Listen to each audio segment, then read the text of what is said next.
di sela-sela aktivitas sahabat untuk membahas topik-topik kesehatan yang teraktual dan menginspirasi. Selengkapnya kami rangkum dalam edukasi kesehatan kanker, pengobatan kanker, deteksi dini kanker, tips-tips seputar kesehatan, dan teknologi kesehatan masa kini.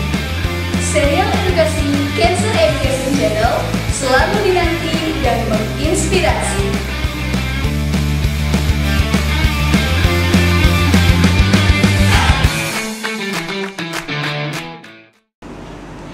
Assalamualaikum warahmatullahi wabarakatuh. Selamat pagi sahabat, selamat datang dalam acara serial edukasi Cancer Education Channel edisi Sabtu 23 Januari 2021.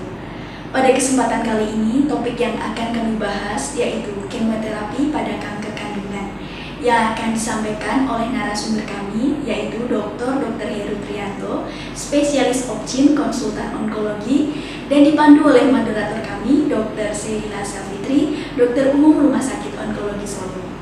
Acara ini akan berlangsung selama 1 jam ke depan. Untuk itu sahabat semuanya, kami tunggu partisipasinya dan silahkan menyiapkan pertanyaan pada kolom komentar untuk dialog interaktif.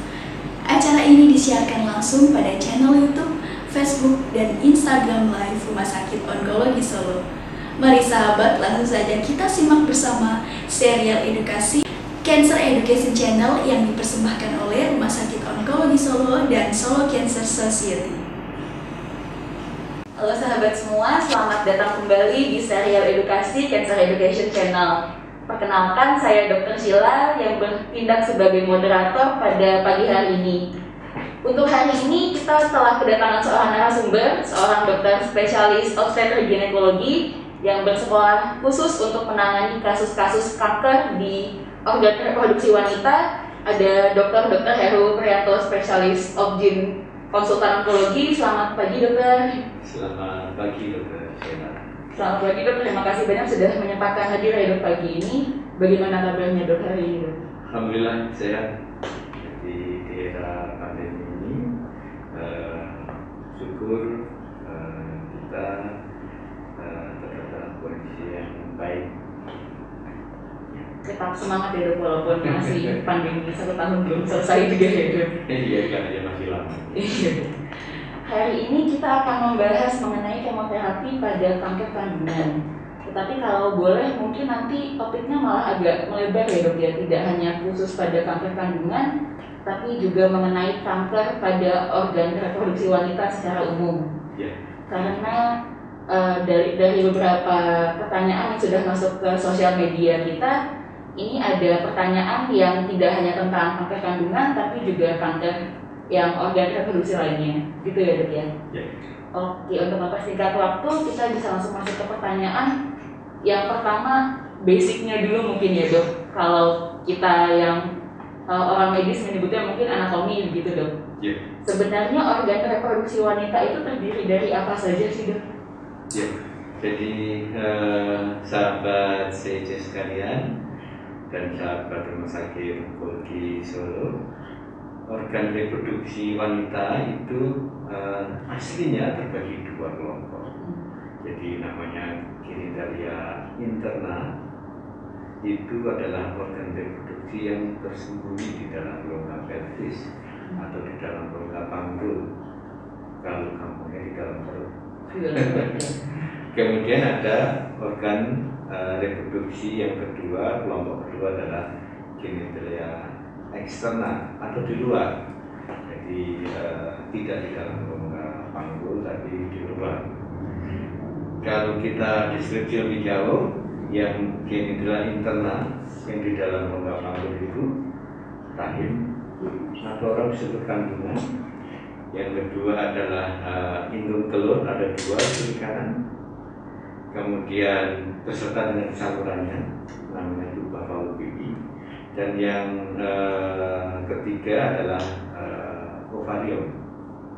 Jadi ada uterus atau rahim, kemudian ada ovarium dan ada saluran tuba fallopipi.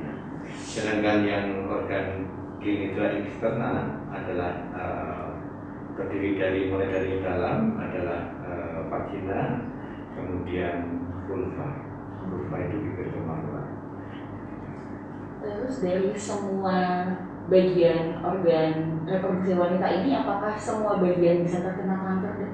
Iya. Bisa. Jadi sebenarnya hampir keseluruhan tubuh manusia itu selalu mempunyai potensi, tapi untungnya jarang untuk berkembang menjadi tumor atau kanker.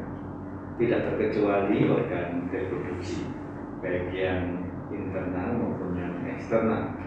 Tapi masing-masing punya karakter, punya angka kejadian yang berbeda-beda. Oke, Dok. Kalau secara umum, Dok, sebenarnya penyebab kanker pada organ reproduksi wanita itu bagaimana, Dok? Ya, jadi sahabat sekalian, jadi kalau kita bicara kanker itu untuk memahaminya mungkin saya sedikit melebar. Proses terjadinya tumor itu disebut tumorigenesis. Kalau proses terjadinya kanker disebut karsinogenesis. Nah, hari ini kita bicara bagaimana proses terjadinya kanker. Nah, karsinogenesis atau proses terjadinya kanker itu selalu dipicu oleh karsinogen. Karsinogen itu zat, apakah itu zat kimia, apakah itu sinar X-ray, apakah virus yang bisa memicu atau menginisiasi terjadinya kanker. Nah, sekarang kita ambil contohnya yang apa? Nanti karena masing-masing punya proses karsinogenesis yang berbeda-beda. Contoh yang paling gampang dipahami adalah kanker serviks atau kanker mulut rahim. Itu pemicunya atau karsinogennya adalah virus HPV, Human Papilloma Virus. Virus ini menyisipkan gennya ke dalam serviks seorang wanita, kemudian merubah sel-sel epitel di dalam serviks sehingga perangainya dari sel normal menjadi sel yang bisa berkembang menjadi kanker. Secara umum demikian. Berarti itu kan tadi dari karsinogennya ya, Dok, ya? Ya. Apakah kalau dari genetik masing-masing orang juga berpengaruh? Nah, betul. Jadi betul sekali. Saya mengambil contoh misalnya nanti dua. Saya kasih contoh yang di kanker serviks maupun di kanker ovarium karena biar pemirsa sekalian ini bisa memahami lebih detail sedikit. Jadi tubuh kita itu mempunyai sistem pertahanan tubuh yang begitu baik, yang sudah dirancang, dianugerahkan oleh Allah Subhanahu wa Ta'ala, begitu baik, begitu kuat, begitu berlapis. Saya kasih contoh. Misalnya ada virus masuk, virus tadi HPV, tubuh sebenarnya sudah mempunyai barrier. Barrier yang utama adalah epitel sendiri, lapisan terluar dari tubuh. Kalau di serviks, di mulut rahim ya epitelnya. Kalau epitel yang intak, tidak akan bisa terkena. Makanya kalau kanker serviks ada abrasi, ada luka-luka mikro, sehingga serviks itu bisa tertempeli oleh virus. Kalau intak. Kemudian ada nama itu barrier fisik. Nah, di samping itu, ketika virus terlanjur masuk, kita mempunyai bermacam antibodi. Jadi ada yang bermacam sistem kekebalan imun. Jadi misalnya yang imun seluler, imun yang diperankan oleh sel-sel dari tubuh kita. Misalnya makrofag, limfosit dan sebagainya. Itu akan mengejar virus, mematikan di situ atau dilisiskan. Atau kalau tidak berhasil, ada namanya antibodi yang humoral yang bisa mematikan dengan cara bukan yang memakan virus tapi membuat virus itu mati, hemolysis juga seperti itu. Nah, itu dari segi imunologi. Ternyata masih ada benteng pertahanan yang kuat lagi, yaitu yang ditanyakan Dr. Sila tadi, secara genetik. Secara genetik, tubuh kita itu sudah dirancang sedemikian rupa untuk bisa mendeteksi perubahan kecil di dalam sel. Jadi misalnya gini, kok sel ini tumbuhnya cepat ya, gitu. Harusnya membelah dari 1 menjadi 2 itu dalam 1 hari. Nah ini kok dalam 1 hari sudah menjadi 8, something wrong, gitu. Nah itu kita tahu. Salah satu gen yang memerankan adalah TSG, tumor suppressor gen. Kita namai B53. Nah, kemudian pada pasien yang memang sudah ada kerentanan, ternyata gen ini tidak bisa bekerja dengan baik. Jadi gen yang mendeteksi itu sendiri ternyata jadi mutasi, sehingga tidak bisa bekerja dengan baik. Sehingga ketika ada sel-sel yang tumbuhnya nggak baik, lolos saja. Gitu. Nah, apakah begitu menyerah? Tidak. Ada lagi, saya kasih contoh ya, karena masih banyak sinyal transduksinya. Ada namanya gen NMR, mismatch repair. Jadi misalnya begini, ada satu sel titik karena terkena sinar ultraviolet atau terkena karena disisipi virus, karena misalnya merokok berulang dan sebagainya, terjadi mutasi di gennya. Gen itu jadi urutannya berubah. Nah, tubuh mampu mereparasi itu. Yang rusak dipotong, disambung lagi, sehingga menjadi normal. Nah, pada individu yang mempunyai kerentanan, yang kadang-kadang diturunkan, gen itu juga tidak terfungsi. Jadi tidak bisa memperbaiki yang bisa diperbaiki. Sehingga tidak diperbaiki, sehingga sel yang awalnya normal sudah berubah yang menerus. Dari sel yang sifatnya normal menjadi precancer, menjadi cancer dan sebagainya. Itu secara umum. Itu pertanyaan yang terkait dengan bagaimana mekanisme, apakah gen berperan penting. Mungkin satu lagi saya kasih contoh, berbeda kasusnya dengan misalnya kanker di endometrium, di rahim, sahabat sekalian. Kanker di rahim atau kanker endometrium itu ada 2 kelompok. Kelompok terbesar itu adalah kelompok estrogen dependent atau hormonal dependent. Artinya munculnya terkait dengan hormon. Siklus menstruasi atau hormon estrogen. Sedangkan yang kelompok kecil namanya non estrogen dependent. Itu karena mutasi gen. Nah, yang mau saya katakan adalah ternyata hormon endogen sendiri, hormon yang diproduksi sendiri oleh tubuh, bila berlebihan juga memicu. Jadi misalnya nih ada seorang wanita yang kebetulan overweight atau obesitas, di mana haidnya itu tidak teratur, siklusnya tidak teratur. Nah, pada kondisi ini sebagian karena indung telurnya itu sel telurnya tidak ada yang matang. Kita sebut kasus ini polikistik ovary. Nah, pada kondisi seperti ini produksi estrogen salah satu hormon itu berlebihan. Sedangkan hormon satunya hormon progesteron yang baru muncul apabila indung telur berpecah keluar sel telurnya itu tidak terproduksi, sehingga ada kondisi anopos estrogen. Jadi estrogen yang berlebihan tanpa ada yang melawan, tanpa ada yang mengimbangi. Nah, ini ternyata memiliki kanker.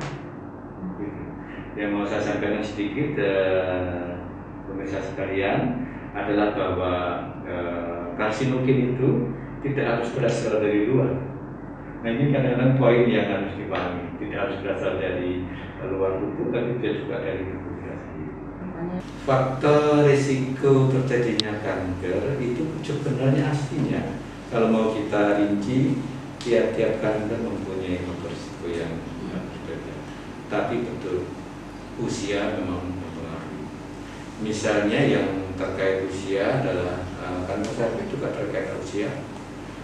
Semakin dia berusia tinggi, kemungkinan bisa lebih tinggi. Misalnya banyak pada usia reproduksi akhir. Kalau kanker endometrium juga pada masa-masa perimenopause. Sekitar menopause. Kalau kanker ovarium itu lebih bervariasi. Kita di sini punya pasien sampai mulai kelas 4 SD, 20 tahun sampai usia di atas lansia juga ada. Untuk sementara kita harus break iklan dulu dong, nanti akan kita lanjutkan lagi. Untuk pemirsa sahabat, jangan kemana-mana, tetap di serial edukasi Cancer Education Channel.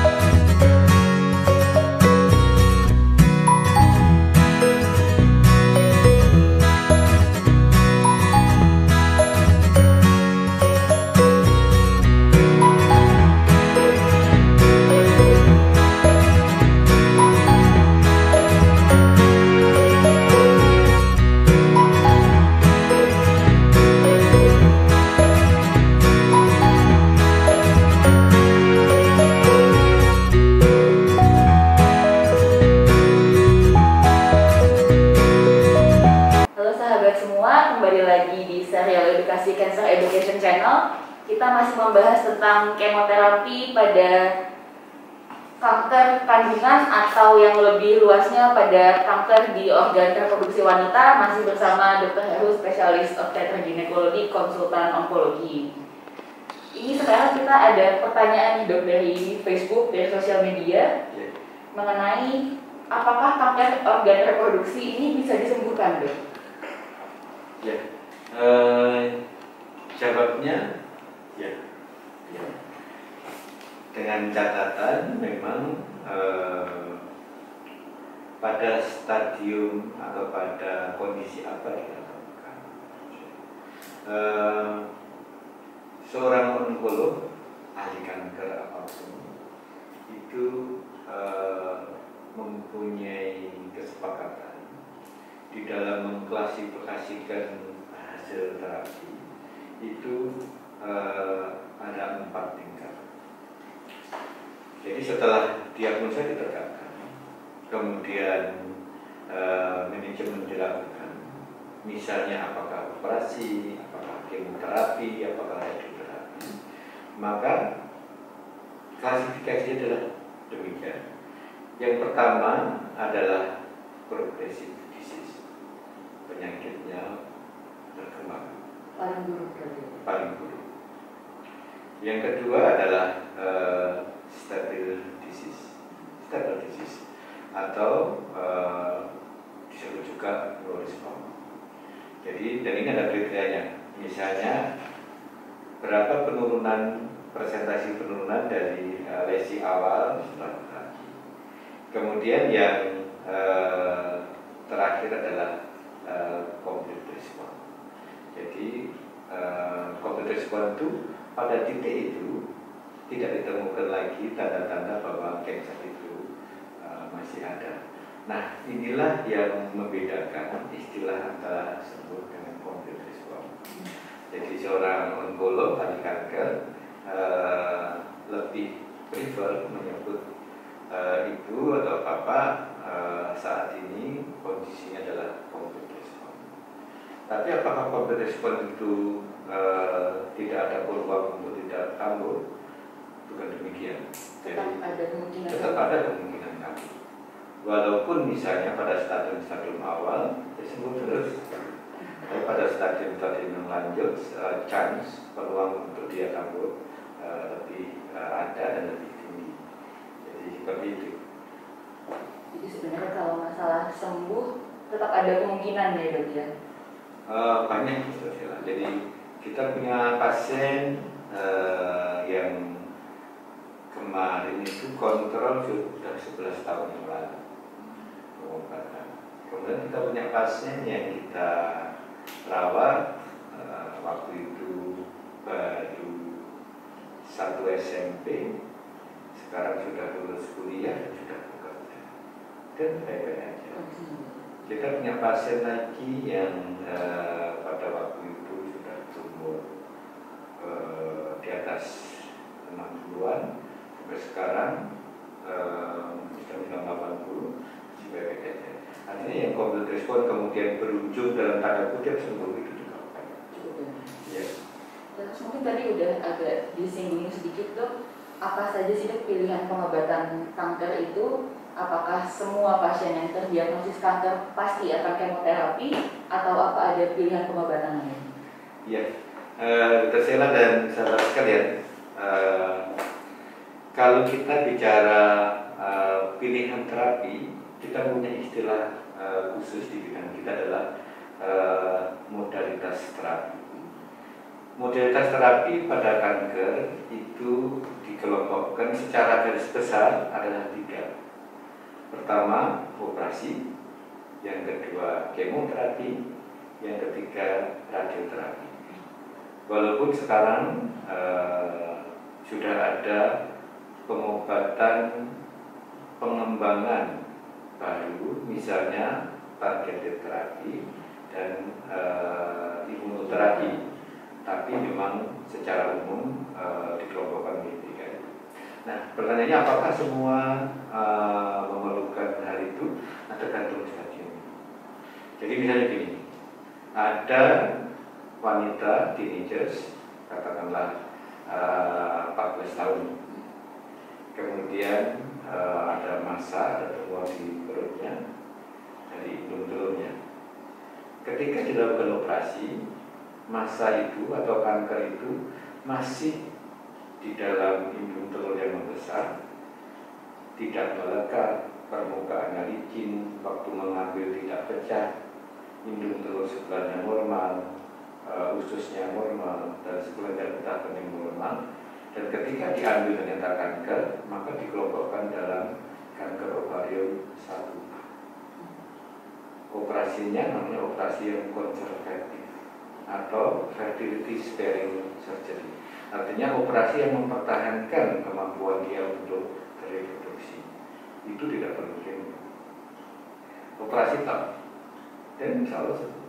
Jadi sangat tergantung dengan jenis tumornya dan stadiumnya ya dok ya? Jenis tumornya dan stadiumnya. Tapi misalnya di sisi lain,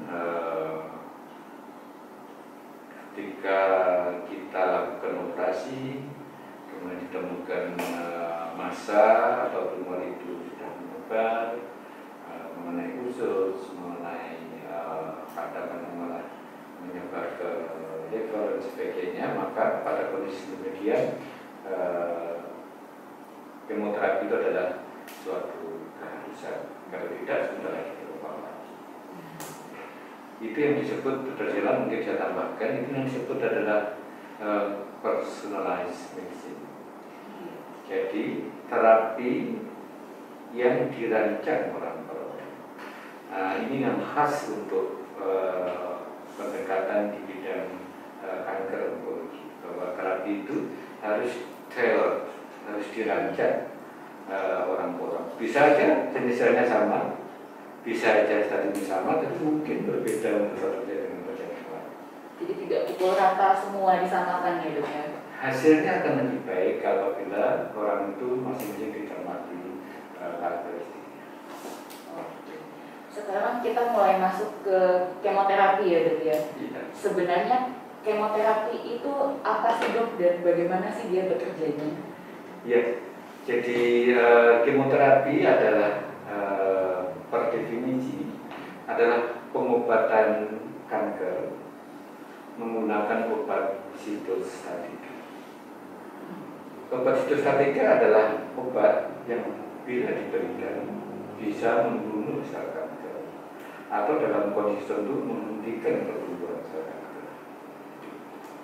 Jadi per definisi demikian.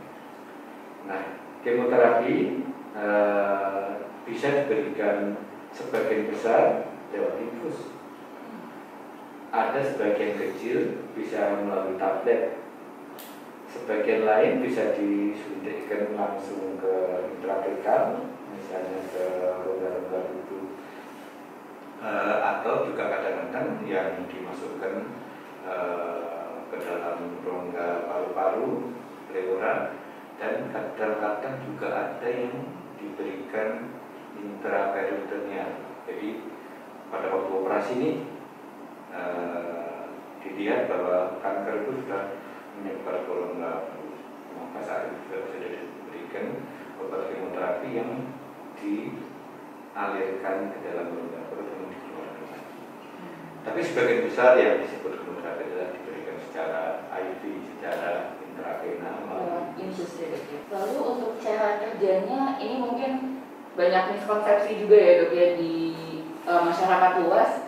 Apakah benar kemoterapi itu juga ikut membunuh sel-sel yang sehat tuh? Ya, iya betul. Jadi inilah yang kadang-kadang perlu kita share, perlu kita sampaikan hal yang benar, karena kadang-kadang ini yang menjadi kendala. Kadang-kadang pelaksanaan kemoterapi nggak berjalan sesuai rencana karena pemahaman yang nggak pas. Jadi begini, sahabat sekalian, tubuh kita itu mempunyai berbagai jenis sel, dan masing-masing sel itu mempunyai karakter sendiri. Salah satu karakter yang ingin saya soroti adalah kecepatan pertumbuhan. Misalnya sel kulit atau sel hepar atau sel ginjal itu lambat sekali, regenerasinya lambat. Beda kalau misalnya dengan sel di mukosa usus, di rongga usus, atau misalnya sel akar rambut itu coba. Kemudian kalau berkaitan dengan kanker, sel manusia itu dibagi menjadi 4 tingkat. Sel yang normal itu artinya yang tumbuhnya normal, mati dengan sendirinya, diganti baru. Kemudian yang kedua adalah sel metaplasia. Sel metaplasia itu sel yang berubah bentuk untuk menyesuaikan dengan keadaan. Contohnya di mulut rakyat. Nah, yang ketiga adalah sel displasia. Sel displasia ini sel prakanker. Jadi sel prakanker yang perangainya itu tumbuhnya sudah cepat, bertumpuk-tumpuk, tapi tidak mempunyai kemampuan sama sekali tidak. Nah, yang ketiga adalah, yang keempat adalah sel anaplasia.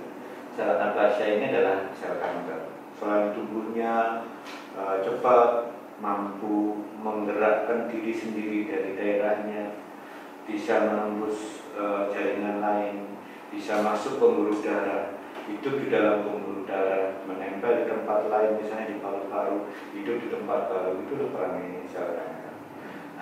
Nah, itu adalah tahapan-tahapan dari sel kanker. Nah, kembali ke pertanyaan awal, apakah kemo mengenai sel sehat? Nah, ternyata kemo ini, obat kemoterapi itu hanya mengenai atau berefek pada sel-sel yang tumbuhnya cepat, yaitu tentunya sel-sel kanker itu. Sel-sel yang tumbuhnya lambat tidak. Makanya sel-sel manusia yang tumbuhnya relatif cepat kena juga. Contohnya sel-sel mukosa usus. Makanya beberapa orang jadi diare. Sel-sel akar rambut, makanya pada pasien menjadi rontok. Nah, ini contohnya seperti itu. Tapi kalau sel liver, sel ginjal, sel kulit dan sebagainya tidak terpengaruh. Nah, untuk fungsi tubuh orang yang mengalami kemoterapi, yang menjalani kemoterapi itu sebenarnya tidak terlalu terganggu oleh kemoterapinya ya dok? Pada kondisi sekarang ini dengan obat-obatan yang sudah baik, kita sudah bisa mampu memberikan pengobatan kemo dan orang itu hampir tanpa gejala, ya tidak mual, tidak kemudian menjadi lemah sekali, atau kemudian fatigue atau sakit semua badan dan sebagainya. Jadi sekarang lebih baik tidak seperti zaman dulu.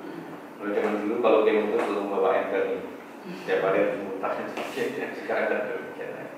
Berarti perkembangan teknologi pengobatan juga sudah mendukung pengobatan kemoterapi menjadi lebih holistik ya dok, lebih komprehensif jadinya. Ya, nanti lain kali kita bisa bicara mengenai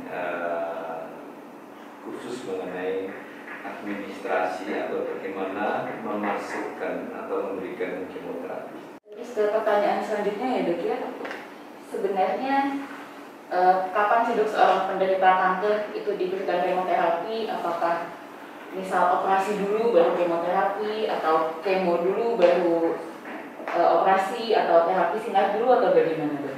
Ya, ini pertanyaan yang menarik ini Tasya. Jadi memang konteks atau saat memberikan kemoterapi saat ini memang bisa berbagai pilihan. Secara umum sebenarnya obat kemoterapi baru diberikan kalau diagnosa kanker itu sudah tegak, sudah establis. Kapan tegak? Secara umum gold standarnya itu ada hasil operasi atau hasil biopsi juga boleh. Tapi yang pasti hasil histopatologi yang diperiksa di bawah mikroskop. Ini kanker apa dan sebagainya. Nah, setelah itu maka ada beberapa pilihan. Sebagian besar kemoterapi itu bersifat adjuvan. Artinya tindakan lain dulu baru kemo. Contoh gampangnya adalah operasi dulu baru dilakukan kemoterapi. Itu namanya adjuvan kemoterapi. Nah, ternyata dengan perkembangan penelitian dan sebagainya, ada kemoterapi yang diberikan sebelum terapi utama. Jadi misalnya begini, ada di bidang saya ya, ada tumor atau kanker yang sudah besar di dalam rongga perut, yang sudah melekat dengan usus dan sebagainya, tapi mungkin kita sudah pernah mendapatkan hasil PA-nya, maka sebelum dilakukan pengobatan operasi yang optimal, kita berikan obat kemoterapi dulu. Itu namanya diberikan sebagai neoadjuvan kemoterapi. Jadi kemoterapi yang diberikan sebelum terapi utama. Fungsinya tentunya harapannya tumor itu sudah atau kanker itu sudah berkurang besarnya, pelekatannya sudah berkurang, kemudian pada saatnya operasinya menjadi lebih optimal. Kita harus break lagi dulu dok. Untuk sahabat jangan kemana-mana, tetap di Serial Edukasi Cancer Education Channel.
Kita masih bersama Dr. Heru, spesialis obstetrik ginekologi, konsultan onkologi, dan kita masih membahas mengenai kemoterapi pada organ reproduksi, terutama organ reproduksi wanita.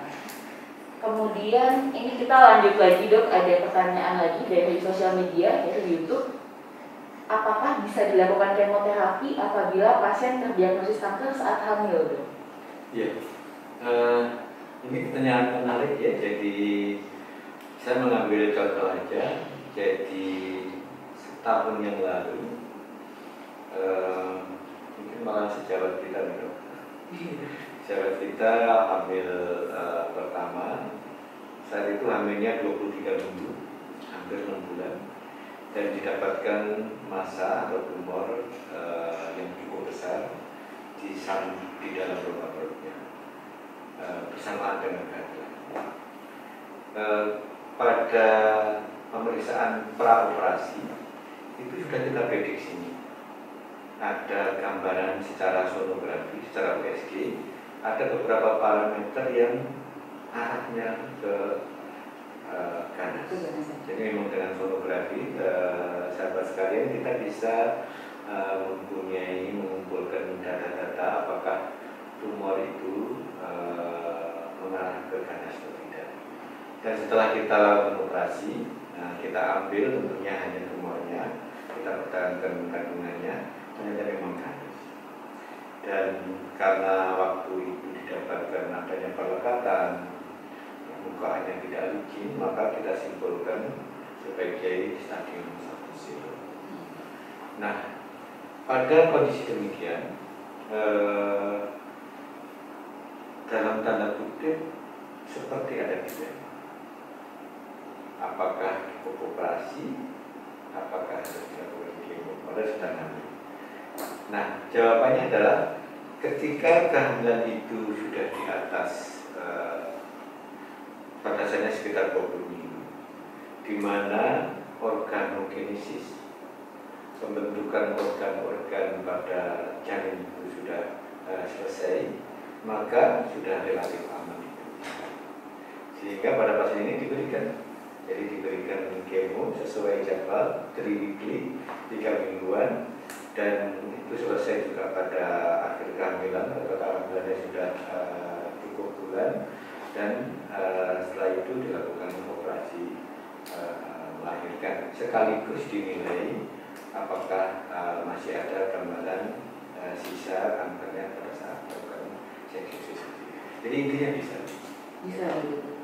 Tapi tetap pasti ada efek samping terhadap janin ya, kalau misalnya terutama kurang dari 20 minggu usia kehamilan. Ya, jadi memang pilihan memberikan kemo itu harus dinilai secara detail, usia kehamilannya, kemudian memilihkan obat kemo yang relatif aman. Karena obat kemo itu macam-macam cara kerjanya. Saya kasih contohnya. Ada obat kemo, misalnya methotrexate, itu cara kerjanya membunuh sel adalah dengan memblok masuknya nutrisi terhadap sel. Ada lagi kelompok taksan, dia membunuhnya adalah dengan merusak kerangkanya sel. Kalau kerangkanya rusak pasti kolap juga. Ada lagi kelompok platinum, dia memang membunuhnya dengan merusak gennya dari sel kanker. Nah, kelompok ini memang mungkin harus dihindari pada apalagi gambaran muda. Sehingga memang ada beberapa pilihan, dan itu sudah ada penelitiannya, sudah ada protokolnya, obat kemo apa yang aman untuk kehamilan. Kemudian ini ada pertanyaan dari sahabat lagi Dok dari Instagram. Biasanya kemoterapi dilakukan sebanyak berapa kali dan dalam jangka waktu berapa lama, Dok? Ya, sahabat CC sekalian dan Dr. Sheila, jadi kemoterapi itu memang sudah ada aturannya, protokolnya. Rata-rata diberikan 6 kali, jadi satu siklus atau satu itu 6 kali. Dengan sebagian besar adalah 3 weekly. Setiap 3 minggu. Tapi juga ada yang beda. Misalnya pada penyakit tropoblas ganas atau kardiokarsinoma itu tidak ada batasannya, sampai normal, akhirnya disimpulkan bahwa kanker tidak ada. Tapi ada obat tertentu yang diberikan weekly juga bisa dan sebagainya. Kenapa diberikan secara berkala? Karena eh, jarak 3 minggu atau 2 minggu itu diperlukan juga untuk sel-sel yang lain untuk melakukan regenerasi atau perbaikan. Dan prinsip membunuh sel kanker itu adalah secara parsial, secara namanya istilah kita itu log chemohipotesis. Jadi tidak bisa pada sekali kemo itu akan terbunuh 100%, tapi hanya 80%, kemudian 80% dari sisa dan sebagainya. Begitu dokter saya. Oke. Terus tadi kan sebenarnya sudah agak dibahas sedikit tentang administrasi atau pemberian obat kemo, terutama lewat infus ya dok ya, lewat intravenal, lewat pembuluh darah. Itu biasanya sekali kemoterapi itu membutuhkan waktu berapa lama sih dok? Apakah harus mondok misal seminggu atau bagaimana gitu dok? Ya. Sekarang ini ada perkembangan yang menarik karena mungkin mobilitas pasien itu cenderung pemberian kemo itu lebih singkat. Tapi ada catatan beberapa yang penting bahwa kita itu harus menghitung ketika memberikan kemo kadar obat itu di dalam plasma itu cukup sehingga tetesan itu harus diangkat. Terus yang kedua, lama tidaknya pemberian kemo itu juga mempengaruhi efektivitas sama efek samping. Jadi beberapa obat kemo yang diberikan secara cepat dengan dosis tertentu bisa menimbulkan efek samping yang lebih berat. Misalnya mual muntahnya berlebihan. Nah, beberapa parameter inilah yang menentukan apakah obat itu diberikan misalnya selama 2 jam dengan 1 ODC, 1 decade, atau apakah harus menginap dan sebagainya. Dan sekarang ini malah ada namanya pompa yang secara kalau kita biasanya infus kan di kantong ya, di kantong kemudian menetes itu. Sekarang ada alat dan sederhana sekali, orang kemo bisa masuk kantor, obat itu dimasukkan di dalam pompa yang sudah tersetting, kantong masuk ke biasanya yang bekerja. Jadi lebih sederhana. Oke. Terus ini tadi sempat menyinggung tentang efek samping dok. Kalau efek samping terhadap pasien kan kemungkinan sudah banyak yang beredar ya dok, tentang misalnya mual muntah, rambut rontok, mungkin ada kecenderungan jadi berkurang makan minumnya karena mual muntahnya tersebut. Tapi apakah ada nggak sih dok efek samping kemo terhadap anggota keluarga dok? Soalnya waktu itu pernah ada pasien di sini juga yang menanyakan apakah setelah keluarga saya ini kemo saya harus memisahkan alat makan, saya harus menggunakan handscoon dan lain sebagainya. Ya, ya. Ini menarik Dr. Sheila. Jadi sahabat sekalian, handling atau cara menangani, cara memberikan, kemudian cara membuang sampah atau bekas-bekas obat kemo itu ada protokol yang cukup ketat. Karena memang beberapa obat kemo memang tidak boleh terpapar ke pasiennya, ke keluarganya, juga ke medis atau para medis. Nah, sekarang ini yang sudah kita lakukan adalah kita menggunakan closed circuit.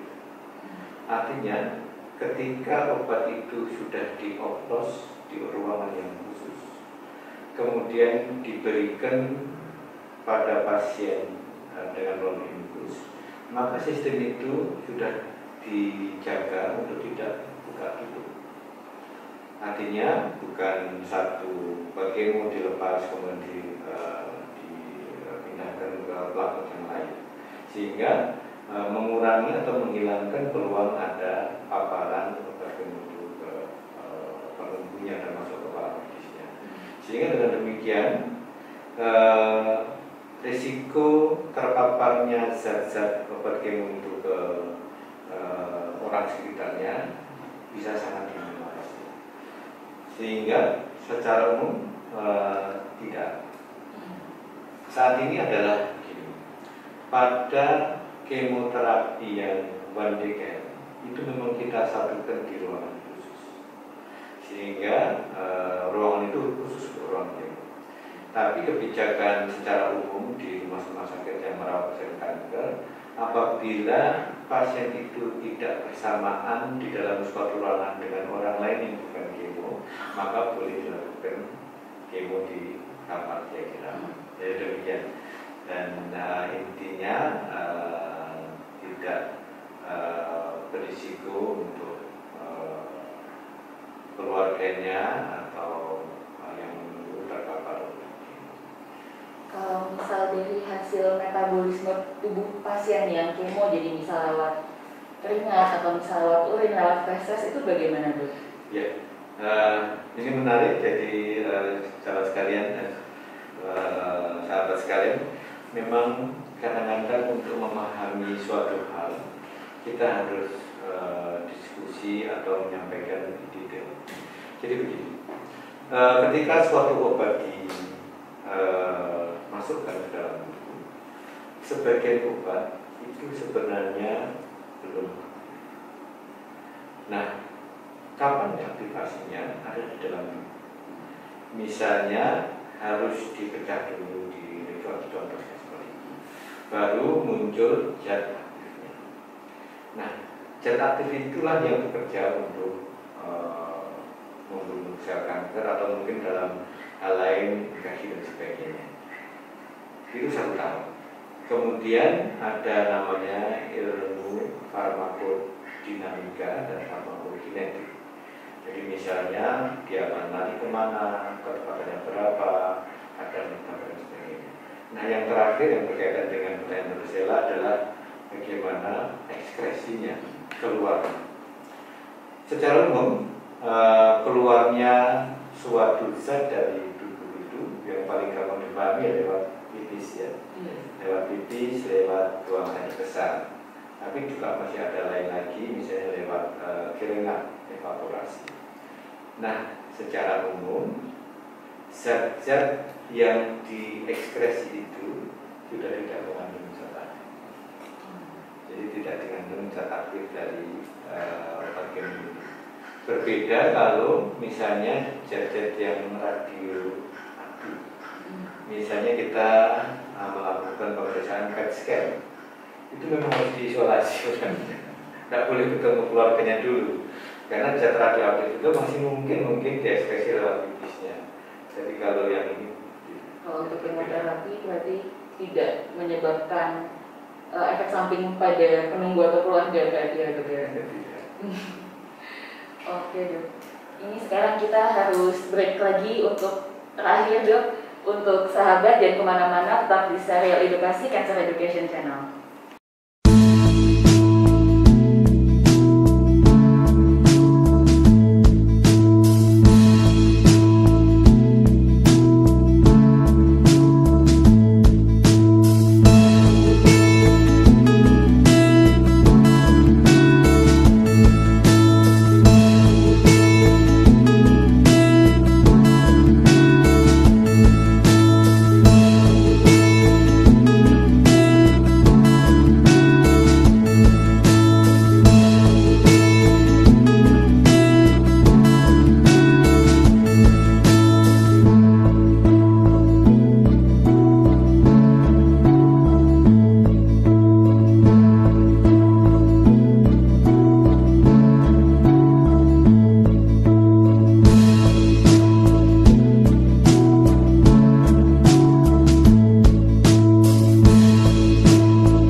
kembali lagi di serial edukasi Cancer Education Channel, masih membahas mengenai kemoterapi pada kanker organ reproduksi wanita bersama Dr. Heru, spesialis obstetri ginekologi, konsultan onkologi. Ini sekarang kita sudah sampai di sesi terakhir ya dok ya. Tinggal beberapa pertanyaan lagi dok. Pertanyaannya yang pertama, apakah yang akan dilakukan oleh dokter khususnya onkolog setelah pasien selesai satu siklus kemoterapi dokter? Ya, jadi dokter Sheila dan sahabat sekalian, pemberian kemoterapi sebagaimana pemberian obat lain harus selalu diikuti bagaimana penilaian responnya. Rata-rata respon kemoterapi itu dinilai setelah dikasih glus. Setelah dikasih glus dinilai beberapa parameter untuk melihat efektivitas hasilnya. Kita bisa melihat misalnya apakah tidak timbul asites lagi, kemudian tidak ada tumbuh sesuatu lagi, misalnya pada orang tertentu tidak ada perdarahan lagi dan sebagainya. Kemudian setelah kalau misalnya responnya baik, biasanya dilanjutkan sampai 6 siklus, baru kemudian dievaluasi lagi. Misalnya di dalam siklus ketiga itu responnya kurang baik, maka kita bisa bergeser atau memilihkan kombinasi obat kemoterapi yang berbeda. Begitu saja. Oke. Kemudian apakah ini juga tadi sebenarnya sudah sedikit dibahas dok.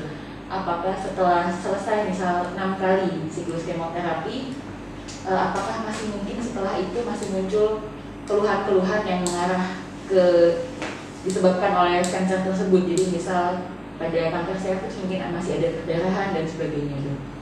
Masih mungkin ya, jadi beberapa kasus yang dia misalnya kambuh, masih mungkin itu ada masalah lagi. Misalnya yang saya ambil contoh ini kanker ovarium, kanker nimbun telur. Setelah bersih semua, tidak ada tumbuh lagi massa, operasinya pun juga bersih, namanya complete surgical staging. Kemudian pasca kemoterapi 6 kali tumor marker normal.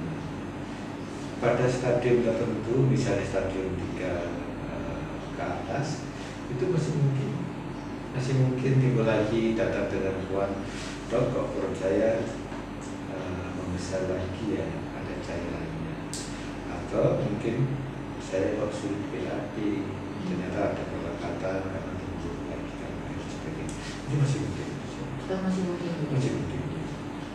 Tapi itu bukan disebabkan misal mungkin persepsi awam ya dok ya, itu karena pengobatannya mungkin kurang pas atau dosisnya kurang pas, itu lebih ke arah progresi dari penyakitnya sendiri ya dok.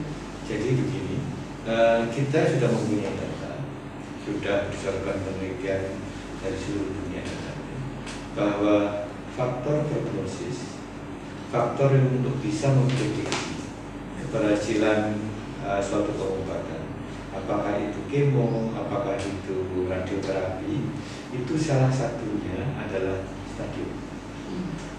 Jadi semakin rendah stadium, maka kurabilitasnya, maka kesembuhannya semakin tinggi. Tapi semakin tinggi stadium, maka risiko kambuhnya juga tinggi. Itu yang pertama. Yang kedua adalah jenis selnya. Jenis selnya misalnya ada jenis-jenis sel tertentu, walaupun sama-sama ganasnya, sel kanker itu berbeda-beda, sahabat sekalian, berbeda-beda peranginya.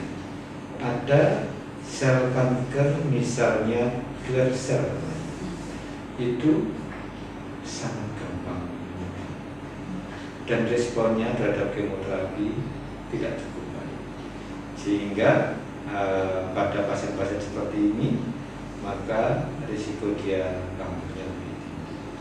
Jadi kalau toh misalnya telah diberikan pengobatan tahapan yang sesuai, operasi, kemo dan sebagainya. Memang apakah seseorang nanti yang kambuh atau tidak, memang tergantung beberapa parameter pasien itu sendiri, karakteristik pasien itu. Oke. Kemudian ini juga masih tentang persepsi masyarakat luas, Dok. Apakah selama kemoterapi pasien itu ada pantangan makan atau aktivitas, Dok? Iya, iya. Sahabat sekalian, jadi akan menarik apabila memang kita membahas, meluruskan persepsi yang kurang pas, kemudian kadang-kadang seperti kayak mitos dan sebagainya. Apakah perlu pantang? Kadang-kadang kita menempatkan urusan pantang memantang ini, urusan sirik, mencegah atau mengurangi makan tertentu itu, dalam pandangan saya pribadi itu agak berlebihan. Karena sebenarnya apakah pertumbuhan kankernya, apakah efektivitas kemonya, apakah dia risiko kanker tidaknya itu kaitannya dengan diet pantang memantang tadi itu hampir tidak bermakna. Jadi masalahnya selama pengobatan dan sebagainya kita lengkapi gizi yang baik. Sambil contoh nih, kadang-kadang orang pantang nggak mau makan jenis lauk tertentu, padahal itu adalah sumber protein. Nah, sumber proteinnya kalau tidak masuk nanti bahan-bahan imunitas kita itu sumbernya bahannya adalah protein, dan itu malah tidak baik, itu malah tidak menunjang kesembuhan. Kalau untuk aktivitas bagaimana, Dok? Gini, jadi bagaimanapun ketika orang sedang kemo, aktivitas itu boleh, tapi memang harus dipahami bahwa endurance, ketahanan untuk lamanya aktivitas itu akan turun. Mungkin kalau biasanya orang bekerja 8 jam tidak apa-apa, mungkin selama kemo mungkin 6 jam atau 4 jam saya kok sudah lelah, sudah pengen istirahat ya, seperti itu. Nah, itu disesuaikan. Lalu disesuaikan dengan kemampuan masing-masing pasien berarti. Ya. Namun secara umum sebenarnya saya selalu mendorong pasien saya itu untuk beraktivitas baik, karena salah satu yang kita yakini menunjang kesembuhan adalah bagaimana seseorang itu semangatnya. Kalau seorang itu semangatnya bagus, tetap mau beraktivitas, bersosialisasi dan sebagainya, itu sangat menunjang proses kesembuhan. Oke. Sudah sampai di pertanyaan terakhir nih, Dok. Ya. Kemoterapi itu kan merupakan suatu usaha kuratif ya, Dok, pengobatan. Tapi kan selalu akan lebih baik mencegah daripada mengobati. Bagaimana cara pencegahan atau bagaimana sih, Dok, screening kanker organ reproduksi itu yang disarankan oleh onkolog, Dok? Ya, jadi betul sekali. Jadi sahabat CIC, sahabat Rumah Sakit Onkologi Solo, pencegahan, prevensi jauh lebih penting, lebih efektif, kemudian lebih tidak mengeluarkan biaya, dan lebih tidak menimbulkan angka kesakitan maupun kematian. Sekarang kita bahas satu persatu ini untuk khusus organ reproduksi. Kasus yang terbanyak adalah kanker serviks. Nah, mencegahnya adalah tidak terpapar virus HPV.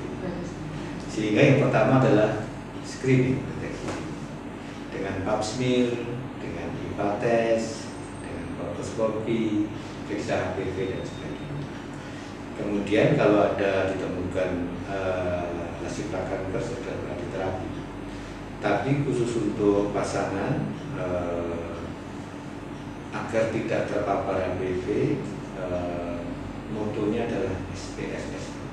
SPSS gimana? Bukan itu program untuk menghitung statistik. SPSS itu satu pasangan saling setia. Oke. Kalau itu dijaga, insya Allah tidak apa-apa. Kemudian untuk kanker ovarium, nah ini agak rumit karena kanker ovarium itu tidak bergejala. sehingga tidak ada program screening khusus. Yang bisa dilakukan adalah apabila periksa misalnya kalau sedang gangguan haid, sedang pasang spiral, kontrol hamil, maka sekaligus di screening dia membesar enggak, ada kista dan sebagainya. Kanker paru itu disebut silent killer, diam-diam karena tanpa gejala. Nah, yang ketiga adalah kanker endometrium. Kanker endometrium atau kanker rahim sama, dia tidak mempunyai program screening khusus. Tapi kewaspadaannya adalah misalnya ada perdarahan pasca menopause. Saya sudah berhenti haid 3 tahun, kok ada penyakit lagi. Atau saya ini masih umur 49 tahun, kok jumlah haidnya belum. Setahun 7 hari sampai 6 pembalut, nah itu screening. Sama waspada terhadap faktor-faktor yang menunjang.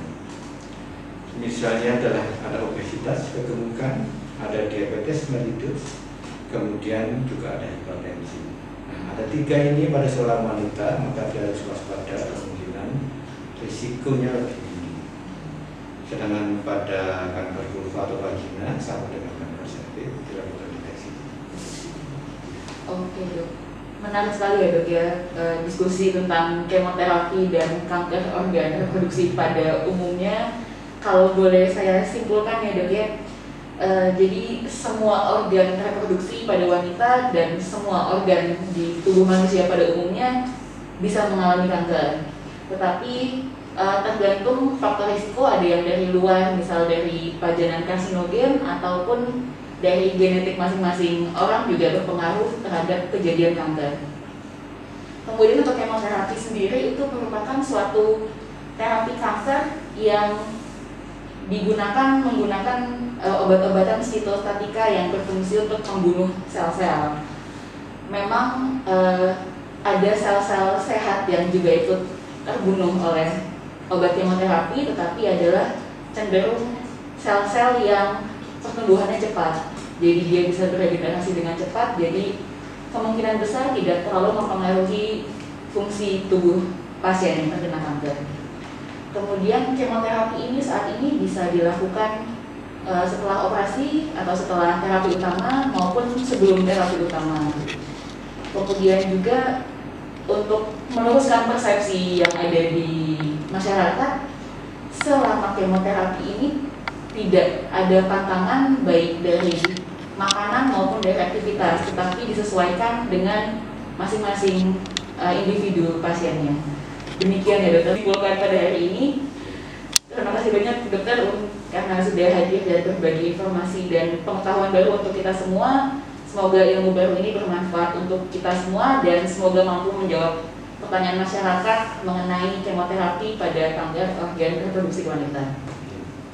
Untuk sahabat yang masih memiliki pertanyaan dan belum sempat terjawab pada sesi kali ini, bisa tetap mengirimkan pertanyaan melalui sosial media kami, karena nanti bisa saja akan kami jawab pada sesi tanya jawab khusus.